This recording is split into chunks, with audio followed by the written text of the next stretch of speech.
ইরানের সাথে এত শত্রুতা কেন? ওকে শেষ করে ওই জায়গাটা দখল করছে। ওই তেল, ওই ব্ল্যাক গোল্ড দরকার। আল্লাহ ভালো জানেন ওখানে শক্তি সোনার পাহাড় আছে, তাই ব্ল্যাক গোল্ডটাকেই আমরা তেলটাকেই আমরা ব্ল্যাক গোল্ড করি। আল্লাহ ভালো ওটা না, এটা ওদের টার্গেট।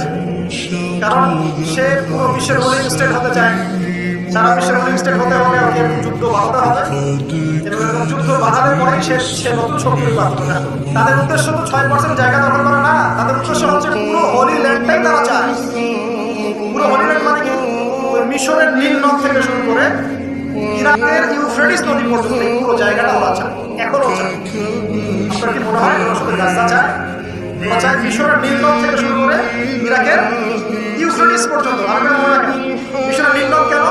নীল নদ পেয়ে গেলে সুয়েজ খালের কথা, আর এদিকে যদি ইউফ্রেটিস পেয়ে যায় তাহলে এদিকে আপনার ফোরাতের যে সোনা এবং তেল